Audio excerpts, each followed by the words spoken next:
حلال کی جستجو جو شخص رکھتا ہے اس کی دعائیں بہت جلد قبول ہوتی ہیں۔ وہ جب بھی دعا ہاتھ اٹھاتا اس کا ہاتھ خالی نہیں لوٹتا۔ رزق حلال کی تڑپ، رزق حلال کی جستجو جس کے پاس ہوتی ہے، اللہ اس کی ہر ندا، اس کی ہر دعا کی قدر کرتا ہے۔ جبکہ جس کا رزق حلال نہ ہو، جس کی روزی حلال نہ ہو، اس کی دعائیں رد کر دی جاتی ہیں۔ حضرت سعد بن ابی وقاص رضی اللہ عنہ کو نصیحت کرتے ہوئے پیارے نبی نے فرمایا تھا، اطب مطعمک یستجاب لک، اطب مطعمک یستجاب لک، کہا کہ سعد اپنی روزی پاک رکھو، مستجاب الدعوات ہو جاؤ گی۔ اپنی غذا پاک رکھو، حلال رکھو، تم مستجاب الدعوات ہو جاؤ گے، تمہاری دعائیں اللہ کے پاس قبول ہوں گی۔ اور آپ کو معلوم ہے سعد بن ابی وقاص کا شمار ان صحابہ میں ہوتا ہے جو مستجاب الدعوات تھے، جن کی ہر دعا قبول ہوتی تھی۔ کسی بھی معاملے میں اگر سعد ہاتھ اٹھا دیتے دعا کے لیے، کسی نے ستایا، کسی نے دکھ دیا، کسی نے تکلیف دی، سعد نے اگر دعا کے لیے ہاتھ اٹھا دیے، سامنے والا فوراً پگھل جاتا، معافی مانگ لیتا حضرت سعد سے۔ پورا معاشرہ جانتا تھا کہ سعد بن ابی وقاص یہ وہ صحابی ہیں جن کی دعائیں شرف قبولیت سے نوازی جاتی۔ انہی سے پیارے نبی نے کہا تھا، اطب مطعمک یستجاب لک، روزی حلال رکھو، تمہاری دعائیں قبول ہوں گی۔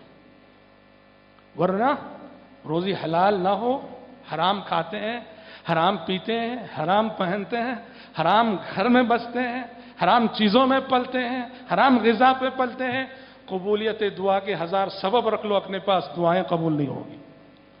ثم ذكر الرجل أشعث أغبر يمد يديه إلى السماء يقول يا ربي يا ربي ومطعمه حرام ومشربه حرام وملبسه حرام وغذي بالحرام فأنى يستجاب لذلك۔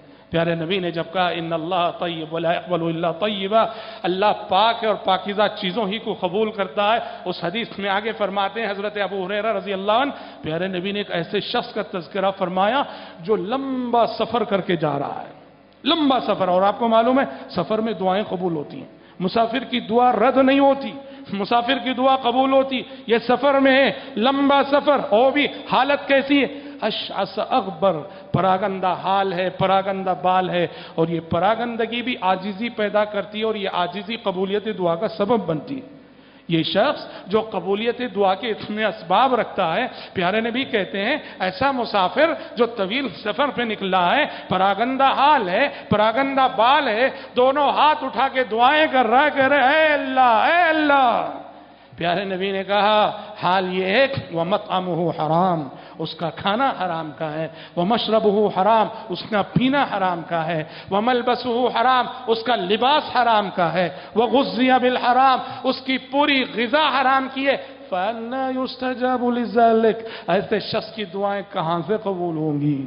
کتنا بڑا خسارہ ہے، کتنا بڑا گھاٹا ہے۔ ہماری روزی ہماری نیکیوں کو ضائع کر دے، ہماری روزی ہماری دعاؤں کو ضائع کر دے، ہماری روزی ہماری نمازوں کو ضائع کر دے، ہماری روزی ہمارے اعمال صالحہ کو ضائع کر دے، ہماری روزی ہماری زندگی کو بے معنی کر کے رکھ دے، اور ہماری روزی اللہ کے پاس ہمیں بے قیمت کر کے رکھ دے۔ کتنا محتاط رہنا ہے۔